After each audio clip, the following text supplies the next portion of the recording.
Alright, this is the one I've been looking forward to. My reactions to Sony's E3 2015 conference. So, let's get into it.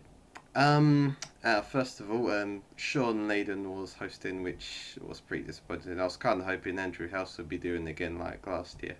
But he did alright actually. I reckon he just needs to get used to talking to a crowd a bit more. So, yeah, but he was alright though. Anyway, Right, first of all, they started it off with The Last Guardian. Now, like Microsoft's conference, I felt this was the start. You want to start off strong, but this seems like something you want to save till last. But here we go, started with that. Now I actually learned about The Last Guardian a few years ago. Didn't realize it's something's been in development for years and years, kind of like Duke Nukem Forever style. But here it is. Actually, first of all, when it showed the feathered wing, first thought, right, it's the Last Guardian. But then when it showed the kid, I thought, oh, I don't know, it's just rhyme actually. But then as I watched, I thought, I realised, oh, no, he does look like the kid from the other clips we've seen. So, and then you saw the wolf slash bird thing come out. I was like, all right, yeah, this is definitely the Last Guardian. So that was my thought process. Now it looks a lot like Kaiko, which would make sense coming from the same developers, which was my first thought. Um, I actually it kind of looked a bit frustrating. I thought. I mean, it seemed like you had to make the kids call a lot to get whatever it was to follow you. Kind of like in Ico, but instead of a girl, you got a giant wolf bird thing. But yeah, I mean, it looked pretty frustrating. I gotta say. It looks quite hard to get him to do what you want. But maybe it was just watching it. I'm sure once I am still looking forward to it. I'm sure once I get to playing it, I'll love it. But yeah, so not a great trailer, I gotta say. It did have sort of a release date, 2016, that is still vague. I mean, it still shows they're not too sure when it will come out, so that is a bit worrying, but hopefully it will be coming out next year. So, what was next? Um, Guerrilla Games, like I hoped, did unveil their new game, Horizon Zero Dawn. It looks amazing. I mean, the story is like people co- learning to live with machines that have been left over from past civilizations, and it's like they need to hunt the machines in order to survive like animals. And it seems like there's a lot of mystery there. Like, I guess you'll learn when you play, you'll learn like why the machine's there, what happened to your civilizations. So I'm really looking forward to playing and learning that. And the gameplay just looks really good. It's like when you saw her like fighting that one big machine, like using different weapons, taking out parts, like trying to get to the core, I guess, all it was. It just looked like a lot of fun, and I really can't wait. So that was pretty awesome. And the new Hitman was announced. Like with Microsoft, I mean, showing third-party games, it was a bit redundant showing third-party games, but at least it was. They announced some exclusive content. What was it? Uh, yeah, there's a beta coming to PlayStation 4, and contracts are exclusive, so at least there's that. Um, you might have seen me looking up. I do have my notes, like I always do. And then Street Fighter 5, somewhere on that. Not really interested in that, to be honest. The only fighter game I'm interested in is Mortal Kombat. Never played any other Street Fighter games, so that doesn't really do much for me. There was a beta for that as well, so there you go. Right, No Man's Sky. Every time they show more of that, it blows me away. This time he showed some of the mechanics, like faction battles, which that's pretty amazing. I mean, I guess it's like it was all created by users. I mean, I'm guessing like there are no rules as such. So if there are factions, that would have been like decided and created by players on their own. So that's pretty amazing. And the space combat did look pretty awesome. And then he zoomed out through the whole universe, like in PlayStation Experience. So it's always good seeing that. And then showed how you discover things, like you scan and then upload to a beacon. So I guess that's how you know, when other players come, they'll know if what's been discovered and what hasn't. So yeah, man, I really can't wait for that game. It's going to be awesome. What was next? Um, Dreams. This looks mental, but I can't wait for it. Eh, I mean, what can I say? It's you know, looks very creative.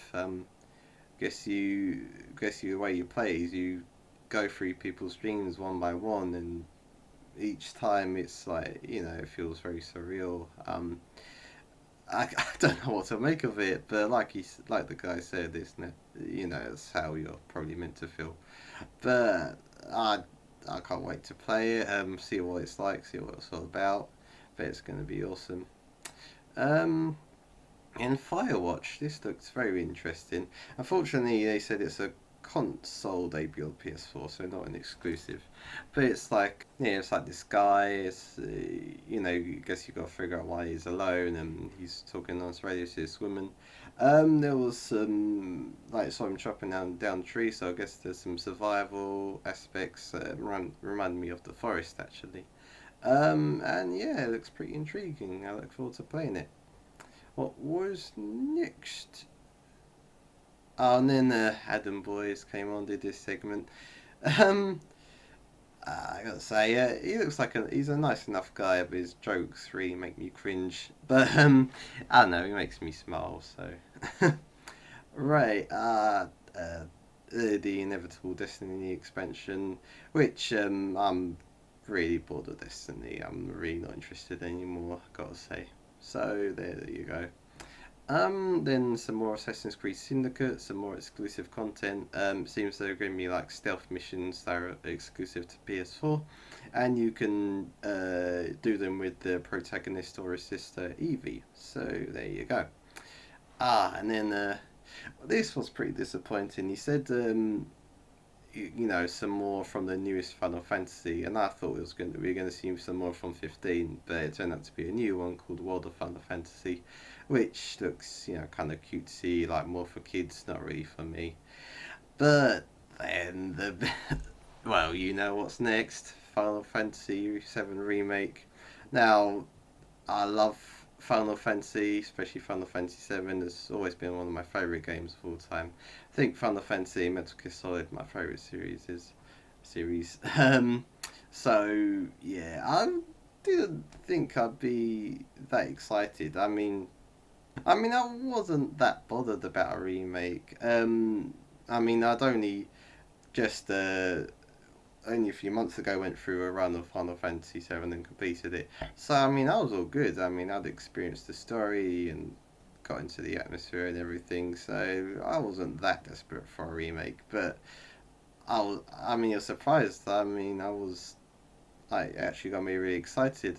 I mean, I wasn't sure what it was at first. I mean, it was quite mysterious, but you know, the place sort of looked like Midgar, and then like you saw a train, and you know, as you know, trains are very important in Final Fantasy 7, and and then you saw the slide, which should be like in the park. So there were sort of hints there, but I still wasn't sure. And then you know, you saw Baron Scarnarm, and you heard the music and Cloud's Buster Swords, and man, I mean, I thought I lost my shit when I know 2022 05 was announced, but I mean, I had a mini freak out here. Absolutely mental. I mean, I'm really happy. I can't wait for it. It's again not exclusive to PS4. It's gonna come on PlayStation 4 first, and then move to other platforms. So there you go. What was next? Oh, and Devolver Digital came out, showed some more indie games. No, none of them really got me interest, I gotta say. Unfortunately, it's still not exclusive to PS4. Like I said in my E3 is coming video, PS4 does need some exclusive indies to get people enticed, because when they're on PC as well, it's not really a reason to get a PS4. But there it is. And then another bombshell's dropped. Shenmue 3. I've only heard about the Shenmue series actually recently from a friend online. But he's really big on the Shimno series. So when I saw that, I mean, I know all about it. There's been two so far, and the last one left on a pretty big cliffhanger. So when I saw it was Shimno 3, I thought, well, he's gonna be excited. Um, so that, so a lot of people were happy for that. Then Batman Arkham Knight, more on that. Some exclusive Scarecrow missions. I'm not that. Well, I've only played Arkham Asylum and some of Arkham City, so. And like I said in my previous video, I don't really get excited. I don't play games halfway through a series, so I'm either going to finish Arkham Knight or not play the series at all. So there you go. Then Andrew House came on, talked about some Project Morpheus virtual reality, um, and how it's, what's unique about Project Morpheus is that it's going to be like more family friendly, like you're going to be able to play with, it's going to be a more social experience, so that's pretty cool. What excites me about Project Morpheus is, I guess, I'm thinking it's going to be an add-on to PS4, so hopefully it'll be cheaper than Oculus Rift and other options. That's what I'm hoping, so that's what I'm excited for. Right, then he talks about PlayStation View, which I don't watch much TV, so I'm not really interested in the services that they're talking about. So there you go. And then he talks about partnership with Activision. I mean, I knew what this was going to be. I mean, they'd already talked about Destiny, so it could only be Call of Duty. Call of Duty Black Ops 3. I mean, so bored of Call of Duty. I mean, in light of all the new stuff that was shown so far, this derivativeness was really, it really put a spotlight on it. So yeah, really not interested in that at all. But it seems that Call of Duty is now PlayStation is the new home for Call of Duty, so that's interesting. So there you go. Yeah, and then they had a montage which really looked like filler, which was pretty poor. Um, they paused that until dawn, which I was kind of hoping they'd talk about that, which they didn't, unfortunately. So, and then yeah, there's not really that great stuff so far. At the moment. Then there's Styles Infinity. Not really interested in Disney Infinity. Don't know much about that, so not really interested. But then Star Wars Battlefront showed a new mode, Survival, which looked pretty generic. I mean, I'm really excited for Star Wars Battlefront, but this, it looked like a generic first-person shooter mode with a Star Wars coat of paint. So, but at least it's Star Wars. So there you go. And then they closed with Uncharted 4. Which I was already excited. It didn't get me more excited than when they showed it at PlayStation Experience. So, but it was a good way to end the show, I gotta say. So, yeah, I'm looking forward to it. But first, I gotta play the Nathan Drake collection. So, looking forward to it then. And then that was about it. So, pretty good show overall. Sadly, no, didn't nothing on Death's Gambit like I was hoping, or they didn't show much of indie games actually, which was pretty disappointing. I was hoping to see more on Volume, which was a stealth game, and Abzu and Death's Gambit, which was pretty disappointing. But overall, very good show. I really look forward to next year now. There you go. So, that's it now, and next will be Bethesda. So hopefully I'll see you then. See ya.